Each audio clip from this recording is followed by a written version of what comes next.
नमस्ते दोस्तों, देश वाले में आपका स्वागत है। मैं संजय शाह। मिर्जा गालिब ने किसी जमाने में एक बेहतरीन शेर लिखा था। इशरत एक कतरा है दरिया में फना हो जाना, दर्द का हद से गुजरना है दवा हो जाना। यानी पानी की बूंद यानी कतरा, उसकी असली खुशी एक ही होती है कि आखिर में दरिया में खुद को मिला देना है, मिटा देना है। वैसे ही जब कोई दर्द अपनी सीमा से आगे बढ़ जाए तो वो खुद ही अपने आप में इलाज बन जाता है। हमारा दर्द, कश्मीरियों का दर्द मिर्जा गालिब के इस शेर के साथ आज बहुत मैच होता है। सवाल कश्मीर की धरती का है ही, लेकिन उससे बड़ा सवाल कश्मीरियों की किस्मत का है, उनके जीवन का है, उनकी खुशहाली का है। करीब 1.5 करोड़ हिंदुस्तानी कश्मीर में रहते हैं।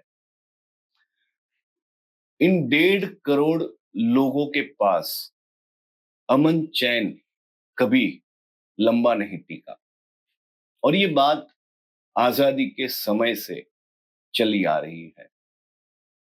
पुश्तें खत्म हो गई, लेकिन चिंताएं खत्म कभी नहीं हुई, और इसका जिम्मेदार आप और मैं सब जानते हैं, पाकिस्तान है।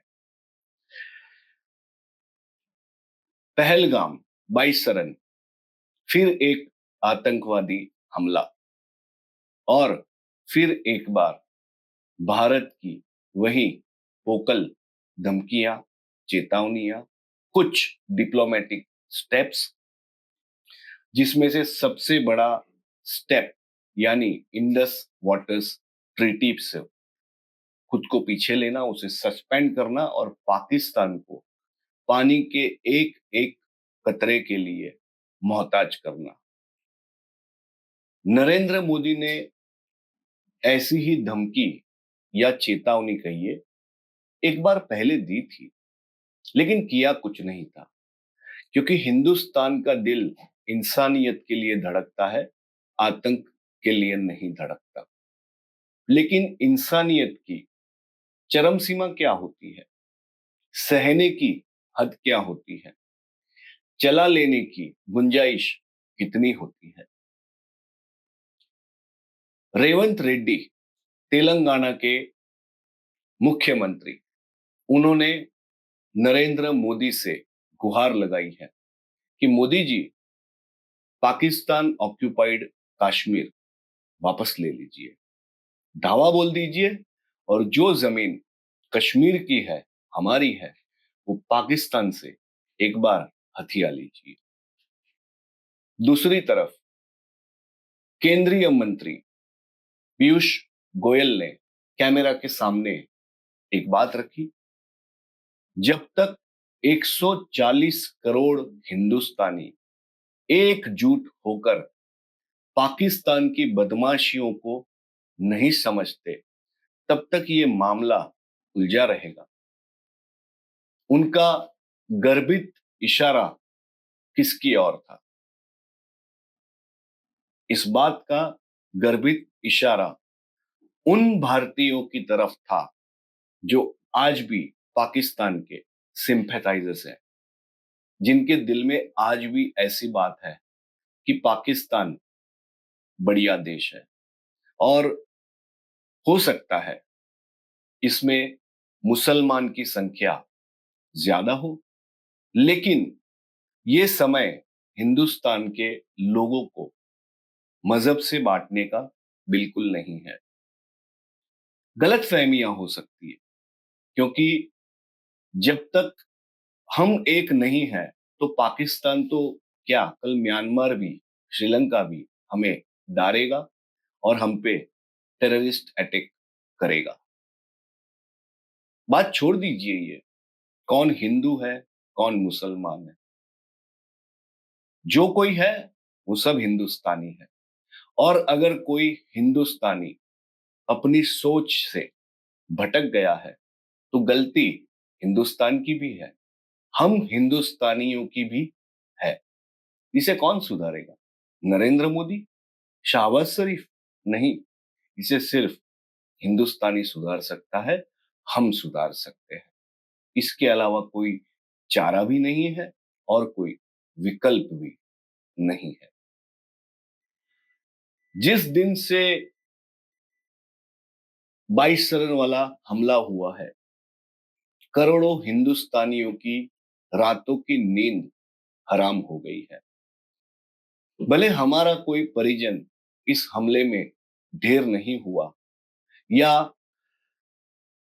हमने वो पीड़ा निजी तौर पर देखनी नहीं पड़ी, लेकिन जब करोड़ों हिंदुस्तानी एक साथ खून के आंसू रो रहे हैं, तब पता चलता है इस देश में कितनी ताकत है, कितना अपनापन है और कितनी एकता है। सोशल मीडिया पर अब भारत ने क्या करना चाहिए, इसको लेकर अच्छे सुझाव भी आ रहे हैं, बुरे सुझाव भी आ रहे हैं। ऊपर से हमारा मीडिया, खास करके टेलीविजन मीडिया, पगला गया है, सठिया गया है बरसों से। तो उसके कई एंकर्स न जाने क्या क्या बातें करते हैं। कोई चिल्ला चिल्ला के कहता है ये कर दो, वो कर दो। खैर, आखिर होना क्या चाहिए? कुछ नकारात्मक सोच जो इंटरनेट पर सर्कुलेट हो रही है, फॉरवर्ड फॉरवर्ड गेम जिसकी खेली जा रही है। कोई कहता है या कई लोग कहते हैं हम भारतीयों को कश्मीर ही नहीं जाना चाहिए, कश्मीरियों का टूरिज्म से कमाना बंद हो जाएगा, अपने आप आटे दाल का भाव पता चल जाएगा। ये बहुत गलत सोच है। आप किस जगह नहीं जाने की बात कर रहे हो? कश्मीर में, जो खुद हमारा है? और किसे परेशान करने की बात कर रहे हो? अपने ही कश्मीरियों को? ये तो बहुत ही गलत बात है। हम ऐसा सोच भी नहीं सकते या हमें करना तो बिल्कुल नहीं चाहिए। दूसरी तरफ अमरनाथ यात्रा अब शुरू होने जा रही है। एक सुझाव ऐसा भी इंटरनेट पे चल रहा है, जाना ही नहीं चाहिए अमरनाथ यात्रा में, उससे होने वाली इनकम बंद हो जाएगी, फिर कश्मीरियों को पता चलेगा। ये सोच बिल्कुल गलत है। आप किसे परेशान करना चाहते हो? ये कोई वो कश्मीरी लोग नहीं है जो पीओके में रहते हैं, या वो कोई मुसलमान नहीं है जो कराची में या इस्लामाबाद में रहते हैं। ये हमारे अपने लोग हैं। हमारे दिल में उनके लिए प्यार पनपना चाहिए, नफरत नहीं। और हमले केवल 22 रन में क्यों, बालाकोट में क्यों, मुंबई के बैंड्रा में भी हुए, हैदराबाद में भी हुए हैं, तेलंगाना में भी हुए हैं, दिल्ली में भी हुए हैं। तो आप क्या करोगे? जहां ये टेररिस्ट हमला करेंगे, पाकिस्तान के दम पर नाचेंगे, वो हर जगह जाना बंद कर देंगे? अरे, ऐसे मिट्टी के पैर किसी हिंदुस्तानी के नहीं हो सकते। ये तो बहुत गलत सोच है कि जहां पे हमला हुआ वहां पे जाएंगे नहीं, खास करके कश्मीर। एक सोच पर अधिकतर भारतीय एग्री है, सम्मत है कि अब कांटे की लड़ाई होनी चाहिए, आर या पार का फैसला हो जाना चाहिए। क्योंकि कश्मीरी आतंकवाद जो पाकिस्तान स्पॉन्सर्ड है, उसे 3.5 दशक से ज्यादा समय हो चुका है। यानी देश की आजादी के बाद अब तक हमने पाकिस्तान के साथ जो युद्ध करने पड़े, वो सारे प्रत्यक्ष थे। वो हर युद्ध में हमने पाकिस्तान को करारा जवाब दिया और उसे अपनी औकात दिखा दी। जब वो इन युद्धों में कुछ न कर पाया तो उसने इनडायरेक्ट वॉर स्ट्रेटेजी अपनाई, जो अब पूरी दुनिया जानती है, टेररिज्म है। चाहे इंटेलिजेंस अपना कोई भी काम करे, केंद्र सरकार या जम्मू कश्मीर की सरकार कितनी भी कोशिश कर ले, टेररिज्म को, इनडायरेक्ट वॉर को पूरी तरह नेस्त नाबूद करना आसान नहीं है। अगर इतना आसान होता तो अमेरिका ने वर्ल्ड ट्रेड सेंटर के 2 टावर्स जो ढह दिए तालिबान ने, ओसामा बिन लादेन ने, उसे रोका होता।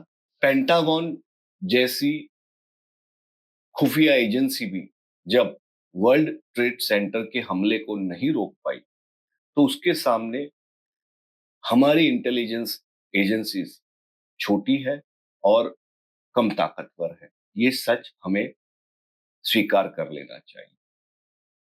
बिल्कुल इसी तरह यूरोप के कुछ देशों में आतंकी हमले हुए, वो देश भी ताकतवर है, वो भी 100% इंटेलिजेंस सक्सेस कभी नहीं पा सके।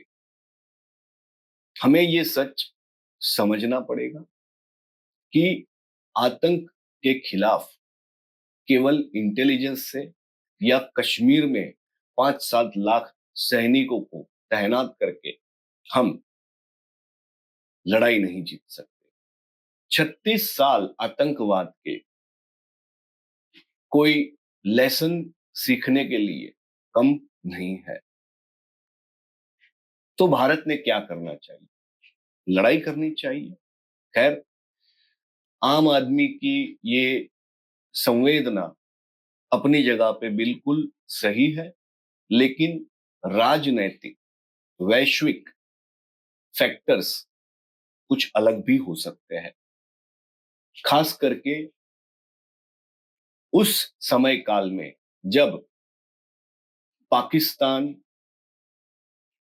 श्रीलंका और अब बांग्लादेश जैसे देशों को चीन ने पनाह दी है अपने स्वार्थ के लिए। पूरी दुनिया में अमेरिका के बाद में सबसे ताकतवर सेना चीन की है। आर्थिक दृष्टिकोण से अगर देखें तो भी चीन भारत से बहुत आगे है। दूसरा, चीन एक शठ देश है, उसे अपने मतलब के सिवा कुछ नहीं दिखता। तो अगर भारत पाकिस्तान का सीधा युद्ध होता है तो हो सकता है चीन उसका साथ दे, क्योंकि उसने भी हमारा अक्साई चीन अपने कब्जे में कर लिया है। अरुणाचल प्रदेश पर उसकी पहले से नजर है। चीन खामोश नहीं बैठेगा। दूसरी बात, भारत अगर पाकिस्तान का सर्वनाश करने मैदान में उतरता है तो चीन के एस्टेब्लिशमेंट को भी बहुत नुकसान होगा, क्योंकि आज पाकिस्तान में चीनी कंपनियों का साम्राज्य है। उनके अरबों खरबों रुपए वहां पे लगे हैं और सैकड़ों चीनी नागरिक पाकिस्तान में बसकर जीवन यापन कर रहे हैं।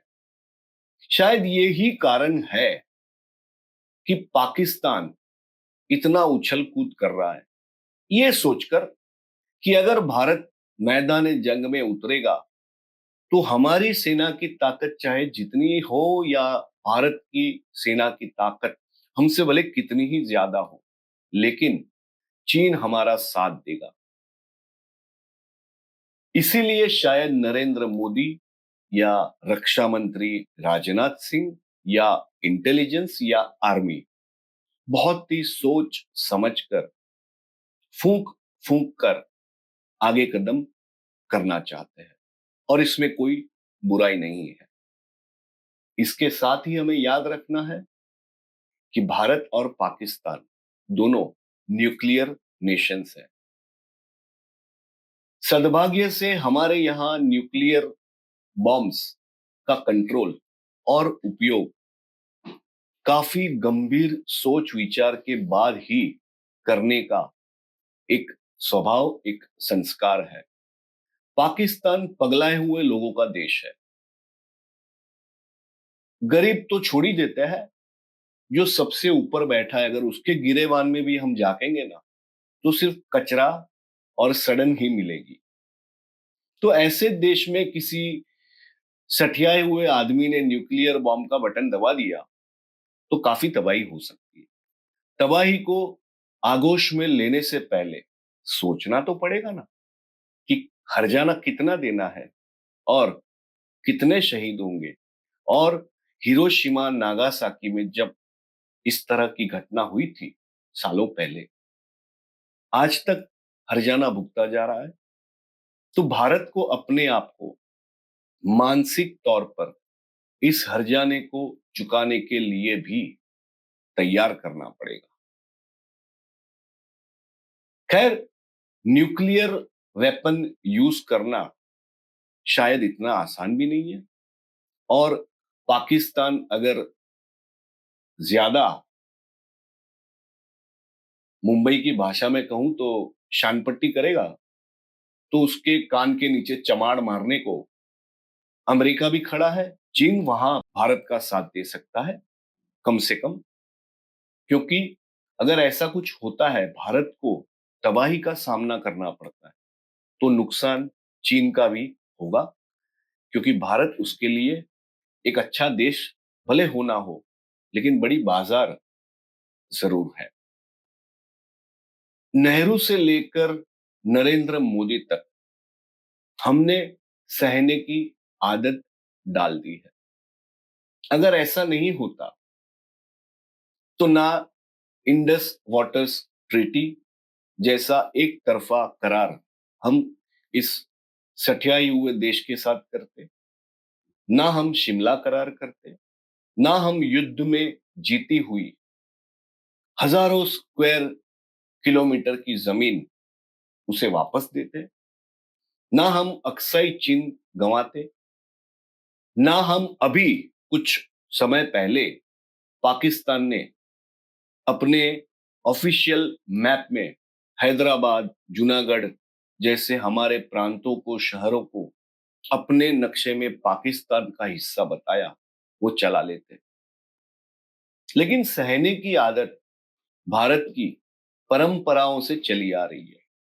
हमारी रीत, हमारी अच्छाई, वो जो हमारे यहां से सरहद के उस पार गए ना, वो बचकाने लोग भूल गए। उन्होंने सोचा हम मुसलमान हैं, हम पाकिस्तान वाले हैं।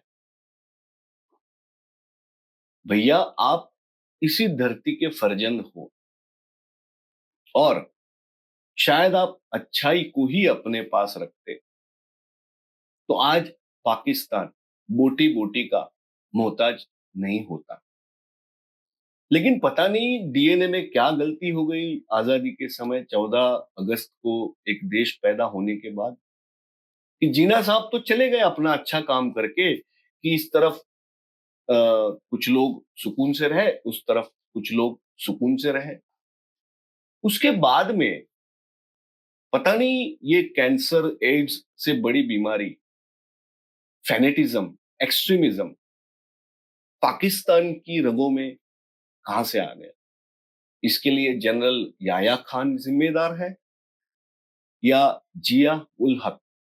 उनके समय काल से ही पाकिस्तान की बर्बादी का बड़ा इतिहास या बड़ा अध्याय लिखना शुरू हुआ। खैर, कश्मीर नहीं जाना ये बड़ी गलत बात होगी। बिल्कुल हमारे लिए वहां पे इस समय जाना उचित नहीं है। सरकार ने लाखों सैनिकों को वहां पर तैनात करने के बाद भी सिचुएशन अच्छी नहीं है। लेकिन क्या करें, हम पाकिस्तान के डर से कश्मीरियों को अपने से अलग नहीं कर सकते। ऐसा मान लीजिए कि अगर इन कश्मीरियों में आपका कोई परिजन होता या आपका कोई परम मित्र होता, तो क्या आप उसे इस तरह बर्बाद होने के लिए छोड़ देते? कभी नहीं छोड़ते, कतई नहीं। बस तो ऐसा मान लीजिए ये 1.5 करोड़ कश्मीरी अपने परिजन है, इन्हें साथ देना हर हिंदुस्तानी का काम है। उनकी तबाही नहीं, उनकी आबादी के बारे में सोचना हमारा जिम्मा है। अंतिमवादी अगर बात करूं तो भारत के हर राज्य ने अपने कुछ लोगों को कश्मीर में एक्सपोर्ट कर देना चाहिए, उन्हें वहां बसा देना चाहिए। Let Kashmir become a great place where India breeds together irrespective of religion and belief. आखिर हम कब तक कश्मीर को मेन स्ट्रीम से अलग रखेंगे? हम कश्मीरियों को अपने से अलग देखेंगे? ये नहीं होना चाहिए। और जो कोई भी ऐसा सोचता है कि पाकिस्तान में लोगों की हालत बहुत अच्छी है, बहुत सुख समृद्धि के महासागर या ये सारी नदियां जो हमने जिसका पानी रोक देना है बहती है, तो साहब आपके जैसा पागल कोई नहीं हो सकता। खुद बलूचिस्तान की मिनिस्टर, प्राइम मिनिस्टर कहती है कि भारत में रहने वाले लोगों को, खास करके उन मुसलमानों को जो पाकिस्तान से सिंपैथाइज है, उन्हें पता ही नहीं है पाकिस्तान का अंदरूनी माहौल कितना खत्म हो चुका है। सुन्नियों का दबदबा है पाकिस्तान में, तो बाकी सारे मुसलमान वहां पे सहन करते रहते हैं। शियाओं को बहुत बुरी तरह ट्रीट किया जाता है। अहमदी मुसलमान, सूफी मुसलमान, उनकी हालत तो उससे भी खस्ता है। हिंदुओं की, सिखों की, क्रिश्तियों की तबाही में कोई कमी नहीं रखी है। और जो आजादी के समय एक अच्छे मुसलमान देश में रहने की फीलिंग के साथ सरहद पार करके भारत से पाकिस्तान जाकर बसे, आज वो 75 साल के बाद भी वहां कौन है? मुहाजिर है। उस देश में जाकर आप क्या कर लोगे? और जो पाकिस्तानी खुद कटोरा लेकर सऊदी अरबिया में और यूनाइटेड अरब एमिरेट्स में रास्ते पर भीख मांगते नजर आते हैं, उनके देश में बसकर आप करोगे क्या? अगर आपको मुसलमान देश में ही बसना है तो मियां एक काम करिए, आप सऊदी अरब जाइए, आप यूनाइटेड अरब एमिरेट्स जाइए, कतर जाइए, ओमान जाइए। बहुत सारे अच्छे मुसलमान देश है जहां पे इंसानियत मजहब के साथ साथ चलती है। और उससे भी आगे की बात कहूं तो अपने हिंदुस्तान जैसा देश कहीं नहीं मिलेगा। यहाँ फरसान के साथ फिरनी भी बड़े चाव से खा सकते हैं। भले हम आपस में थोड़ा बहुत लड़ लेंगे, वो हमारा निजी मामला है, लेकिन इस पूरी दुनिया में, इस पूरी धरती पर इतना ह्यूमन फ्रेंडली देश कोई नहीं हो सकता। तो इस पाकिस्तान के लिए सॉफ्ट कॉर्नर रखने का सवाल ही पैदा नहीं होना चाहिए। और अब उसी राह पर ये हमारा और एक पड़ोसी बांग्लादेश चल पड़ा है। वैसे भी वहां सिचुएशन हमेशा अच्छी नहीं रही है, उतार चढ़ाव आते रहे हैं। लेकिन अब वहां पर पॉलिटिकल अनरेस्ट के बाद में नोबेल प्राइज जीतने वाला आदमी भी सठिया गया है। उसकी अकल को ताला लग गया है। उसको लगता है कि पाकिस्तान के साथ प्यार मोहब्बत करके बांग्लादेश कुछ जादू कर देगा। जादू कुछ नहीं होने वाला भाई, खाली बर्बादी आने वाली है। लेकिन भारत को चौकन्ना इसीलिए रहना पड़ेगा इसके इर्द गिर्द जितने देश हैं, शायद ही कोई ऐसा देश है जो भारत की महानता को समझता है या स्वीकार करता है। पड़ोसी देशों की ऐसी सोच का एक बड़ा कारण ब्रेन वॉशिंग है। सारा दोष उनका नहीं है। जो झूठ 100 बार 500 बार कहा जाता है वो कभी कभार सच भी लगने लगता है। तो ये ब्रेन वॉशिंग का काम अमेरिका ने, ब्रिटेन ने, यूरोप ने और अब चाइना ने किया है। ऐसा मैं नहीं कहता हूं, ऑफिशियल स्टेटमेंट है पाकिस्तान के मिनिस्टर का। जब किसी जर्नलिस्ट ने उनसे पूछा कि आप बरसों से ये टेररिज्म को बढ़ावा दे रहे हो, तो उन्होंने ऑन स्क्रीन कह दिया कि हाँ, हम करते हैं। अमेरिका, ब्रिटेन, यूरोप के देशों के कारण हमारी गलती है, लेकिन क्या करें, हम उनके सपोर्ट से, प्रमोशन से ये सब करते हैं। यानी पाकिस्तान की अब जो सोच बन गई है ना, धीरे धीरे करके, ये हो सकता है आजादी के समय ना रही हो, लेकिन क्या करें, दर्द का हद से गुजरना है, दवा हो जाना। अब पाकिस्तान का सडन, उसकी बीमारी और उसका इलाज पाकिस्तानियों को लगता है कि टेररिज्म है। भले इस टेररिज्म के कारण खुद पाकिस्तान के लोग बर्बाद हो रहे हो, शहीद हो रहे हो, मर रहे हो। इसी पाकिस्तान ने कभी तालिबान को सपोर्ट किया, आज वही तालिबान पाकिस्तान को उसी के घर में घुसकर मार रहा है। भारत को अगर नितांत, अनएंडिंग, एटर्नल, परमानेंट पीस चाहिए, तो अब बातें करके कुछ नहीं होगा, क्योंकि ऐसी बातों से न केवल कश्मीरी, न केवल भारतीय, लेकिन मैं कहूंगा पाकिस्तानी भी बहुत सह रहे हैं, क्योंकि उनकी सरकार उन्हें अच्छी दवाई नहीं दे सकती, लेकिन उसकी उनकी सरकार के पास सरहद पर डालने के लिए बम के पैसे हैं। तो ज्यादा जरूरी क्या है, शिक्षा है या शस्त्र, भोजन है या टेररिज्म?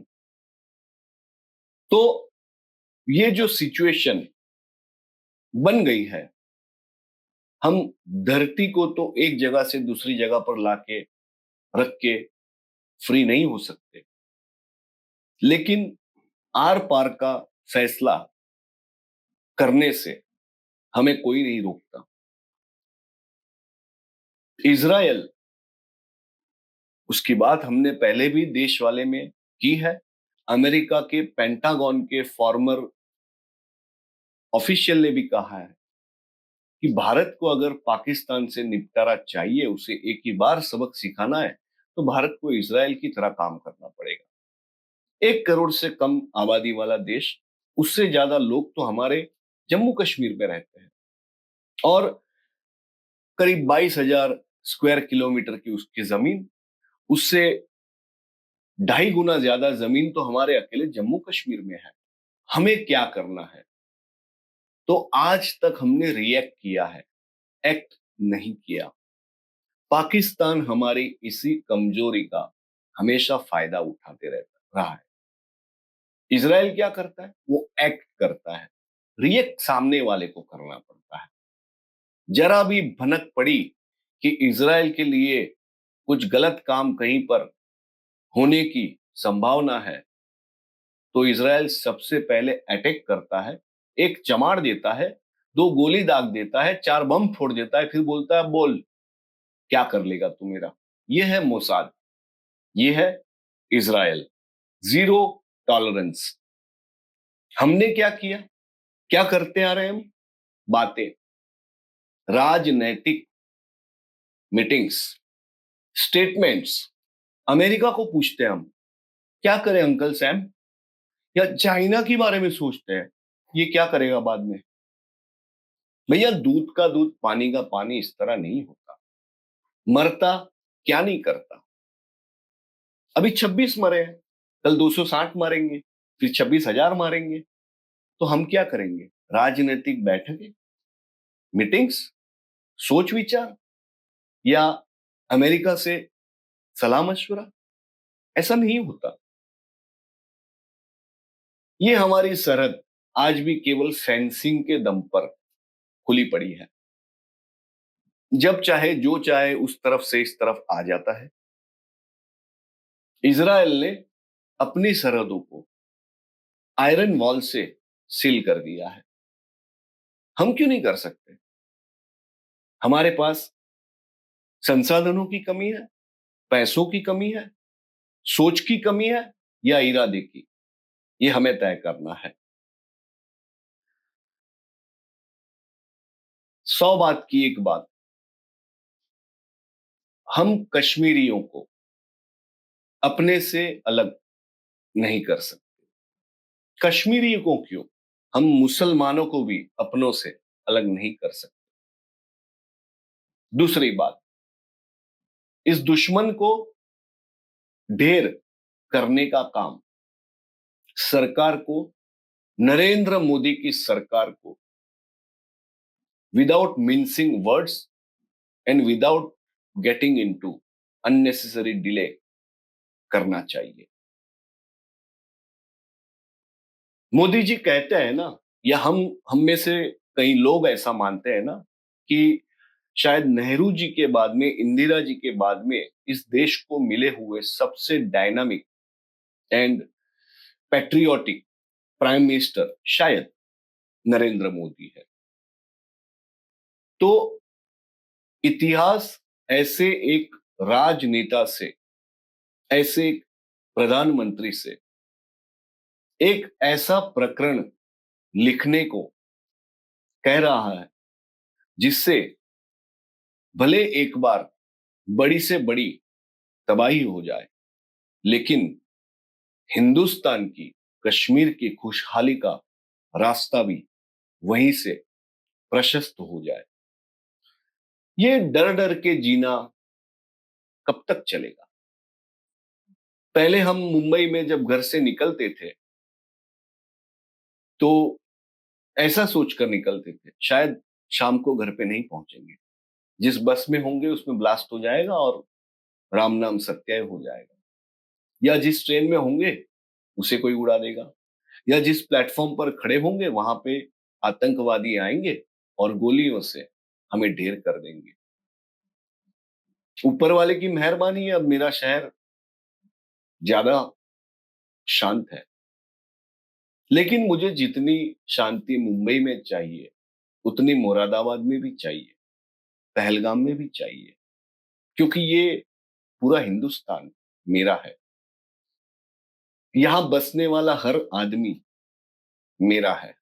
जब तक पूरा देश एक नहीं है, तब तक ये पाकिस्तान जैसे देश हमें परेशान करते रहेंगे। इस दुनिया में सबसे अच्छे जो देश है, जिससे हमें प्रेरित होना है, वहां पर पहला मजहब इंसानियत है, अमन चैन है, और एक दूसरे का हाथ थामकर, एक दूसरे को साथ देकर आगे बढ़ना है। वरना मजहब से अब करोड़ों लोग इतने भी परेशान हो गए हैं कि दुनिया के कई देशों में लोगों ने अपने रिलीजन के सामने नॉट एप्लीकेबल लिखना भी शुरू कर दिया है। आखिर क्या फायदा उस मजहब का जो हमें जिंदा रखने के बदले, अच्छा काम करने को प्रेरित करने के बदले बुराई की ओर ले जाए। हिंदुस्तान का मजहब एक ही है, वो है परस्पर प्यार, मोहब्बत और खुशहाली। कश्मीर को परेशान करने के लिए हमें कोई भी कदम नहीं उठाना चाहिए। कश्मीर को आगे लेके जाने के लिए हमें 1 लाख कदम उठाने चाहिए। रही बात पाकिस्तान की, मेरा उन्हीं 140 करोड़ भारतीयों की तरह भरोसा है, इस बार मेरी सरकार कुछ ऐसा करेगी जो सदियों तक याद रहेगा। और अगर ऐसा कुछ नहीं होता तो ये हमारी बदकिस्मती होगी। देश वाले के लिए मैं संजय शाह। उम्मीद है आपको ये वीडियो पसंद आएगा। हमारी चैनल को लाइक करना, सब्सक्राइब करना, अपने परिजनों के साथ शेयर भी करना। और मेरे विचार से आपके विचार मिलते जुलते हो या अलग हो, मुझे जरूर कमेंट बॉक्स में बताना। नमस्कार।